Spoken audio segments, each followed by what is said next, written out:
Hello, my name is Leo. Alright, well, I just. Oh, wait, I gotta share the thing. Oh, where's my wallet? So I just finished watching. Well, I said I just finished. I'm clearly home.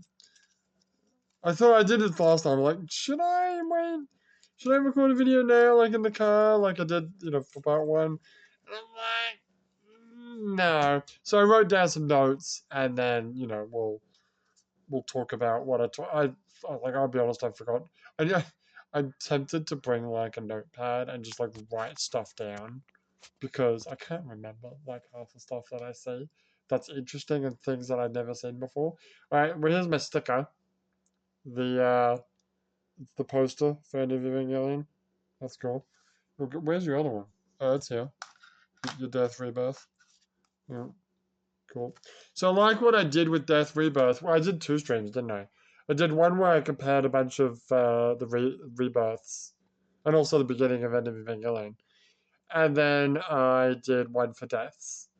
So, I'm going to do a 4.5+ hour stream where I watch End of Evangelion 3 times. I don't know the order that I'm going to watch them, but I'm going to watch the manga dub, the Netflix dub, and the original Japanese dub. And like side by side, like two at a time. One is the main and one is a secondary. Let's just see the differences. All right. Well, okay. So when we did Death, it was like really late at night. Today's show was still late. It was like 7 p.m. Wasn't that late? There was a lot more people. We were in like I don't know how many screens there are at this theater. Like maybe 9. We were in like theater 8, and it was like really small. And I thought, oh wow, is this what it's going to be like? I think I said this last time. I like went, well, I guess that kind of makes sense because come on, what are they? If the showing is as small as it is, they're not gonna like what's the name? The big theaters. I'm like, but this time it was in screen 1, which is it's big. It's quite large. That's what she said. Anyway, so it was good. No grainy effect like that was last time. Well, okay, there was. During instrumentality, there was a couple of scenes, for example, when Shinji's watching Masato and Kaji, you know, and some other scenes. It was not only was it grainy, it was grainy. Also, I think the sandpit scene was also grainy as heck. Yeah, it was so egregious.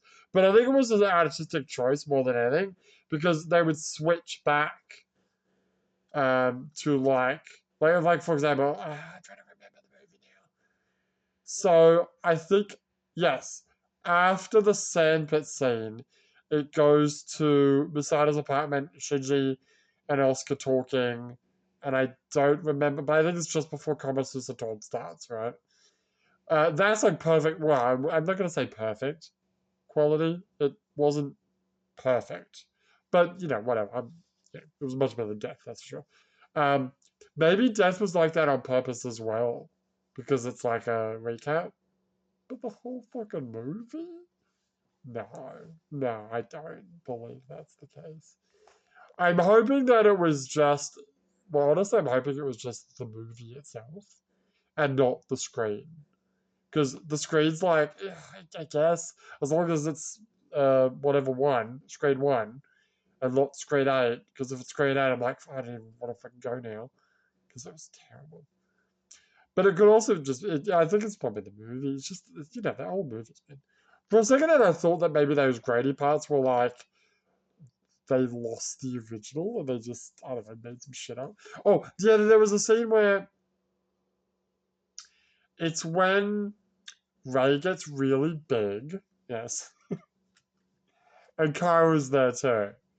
And she just like, he's like smiling, closes his eyes. I need to remind me, I'm going to write it down. I'll do it later. But when I do watch it, I need to check that because it was like really, it wasn't grainy. It was like not blurry, like watery, like water blur effect. Yeah, it was interesting. I don't know if that was in the original movie. Anyway, So we'll have a look at how grainy those scenes were in the original as well, in the home version that is. Um, when there's the scene where there's like some other scenes that I don't remember, unfortunately. I'm trying to think, like the end of Evangelion part. I did notice the water cascading down into the hole where the N2 bomb blows up. Mm. Um, we'll talk about that in the. Well, can we talk about that now? Yeah, let's talk about that now. So there was the sound was amazing. The music was good too. Um, the like even when Oscar was fighting the SSTF planes, which I've seen that scene a lot recently, it like impacted me. And like Oscar versus the Evangelions, the mass-produced Evas, was like great. Anytime like Oscar's like, or even Shinji's like screaming, ooh, got fucking shivers, bro, because of the the surround sound or whatever. Oh, it was great. Um, so that was good. Yeah, that was really good. Almost started second fucking Compass was the Dodge. Oh, during the mid credits, one thing I noticed, well, during the mid credits, hang on, let me just check something. Okay, during the mid credits, some guy like got up and walked out, and I'm like, does he think that's the end of the movie? Probably not, because Japanese usually don't leave during the credits or like do anything during the credits. So it was probably just a case of this is the time to go to the bathroom. To be fair, I went to the bathroom just before, like just before. I came out of the bathroom and they were going in, right? And like after the movie, I'm like, oh god, I gotta go. And I went to the bathroom afterwards. So that was yeah. I gotta get it. I can't pause it. You can pause this. I'll come back to that. Anyway, so yes, um, yeah, that made me think about what the heck am I gonna do for Rebuild 4.0 because that is a 2.5 hour movie. I'm still getting messages from people. Come back. Sorry. Get back to the story. All right. So there was a scene. There's a scene in the movie where they're on the train. I think it's the only scene in the movie where they're on a train, and like Masato, Oscar, and Ray are naked, and they're like, are they doing the "Do you want to become one with me" scene? I think that's for the series. But like, what was this? There was the scene was like, she's just like, "Well, be nice to me." Well, that was after that. Whatever. There's like a bunch of like shots if you look at the background of like the three girls doing like cute poses or cute faces. But there's actually one shot. It's like on the top right of the screen where Masato is like it's like waist up, naked Masato, but she's like covering up her boobs, but she's not like got this cute face. It was like, okay. It's like, god damn. Oh, speaking of goddamn, you know how okay, you know how near the end of Instrumentality, there's that scene where Ray and Shinji are naked, and Ray's like on top of him. Clearly, you know, but also it's kind of weird because she's got like her arms or hands inside his chest, which is kind of weird, but whatever. Before that, there's like a weird. There's like a couple of montages where there's like stuff flashing. That was actually really good in the cinema. I enjoyed that. But yeah, there's this scene where you can sort of hear sexy sounds in the background, and there's like movement. It kind of looks like there's sexy stuff happening. And there's like I remember there's a shot. I've seen this like almost every time I've seen the movie. There's like a shot of like a woman's legs with like blood like coming out, like broke the seal, so to speak. Um, yeah, there are some shots. There are some shots in that sequence. You see a lot. You see a lot, dude. Like, damn. Like, there's a lot of like black and white sketches. There's like a sketch. I think it's of Misato wearing like short jeans, and she's got a butt out. But then there's like the actual like the color of that scene, like the orange color. There's like all I could like remember is there's like a woman, a girl, a woman, I don't know which, and she's like on all fours, and she's like moving back and forth. That's kind of all I could see. Um, I wonder if you can get in there with get in there with the DVD. Well, not the manga DVD, you can't. But yeah, we could always try that. Anything else? Oh yeah, the opening of the movie, like in Death Rebirth, the opening was I think it was the guy that did the music for Rebirth. I'm not too sure who it was, but this time it was the voice of Shinji. By the way, there's no video. It's like a like 1/3 of the left side of the screen is like her like full body portrait photo, and then the left side is like some writing that kind of tells who she is.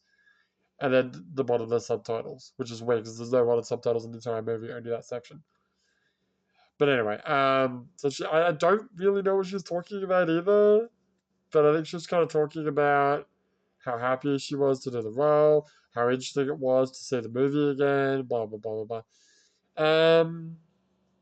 Anything else? Yes, the sandcastle scene confuses me, even now. I don't. Okay, the first time I saw it, here's how I interpreted it. He builds the castle, i.e., the pyramid, right? Then he kicks it down, and that's Shinji saying, "Fuck the world, let's destroy it." But then he starts crying and he changes his mind, and then he starts rebuilding, and that's him going like, "No, actually, no, I like the world as it is." But what I don't get, okay, they're on like a weird stage. The entire scene is on a weird stage. There's like the metaphor of like the two mountains in the background, and it's kind of supposed to be a woman's body, I think. I don't know what the swing symbolizes. To the point where he starts kicking and it stops. But that doesn't really mean much. But like, okay, he's like building the sandcastle with these two girls, and then their mother comes and takes them away. And I guess, like, who the fuck are they? Like, I guess one's Ray and one's Oscar because one's like, I mean, it's not really colored, but I, I'm just guessing it's like Ray and Oscar. The trouble is, they look like fucking freak mutants. They got like these big old eyes, and they're like creepy, like they look like the dude from the kid from Akira, who's like old and creepy, even though he's like a little kid. Oh yeah, the guy that looks like Cartman. Well, no, the other one as well. The boy. I forgot what his name was. Takeshi? Yeah, whatever. Yeah, so that was End of Evangelion. Like I said in part one, sometime either this week or next week. It might actually end up having to be next week. I'm not sure. I'm going to go through and I'm going to do a fucking 4.5 hour stream at least to watch all three versions of End of Evangelion. Stay tuned for that. And I think November 14th is when 1.0 starts. I'm still watching 2.0 at home. I want to watch. I just want to watch 3 and 4 because I can understand most of what happened in today's movie because I've seen it so many times. But 3 and 4, one, I haven't seen them that many times, and two, they jumped the fucking shark and it's all completely new stuff. So yeah, I would like to actually know what's happening when I watch it in cinema.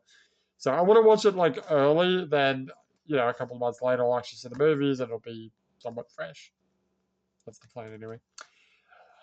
Yeah, but so 1.0 starts November 14th. Obviously, I'm not gonna watch it then. I'll probably watch it if I'm not busy. I'll watch it 6th. I'll probably watch it on Sunday, so probably 16th.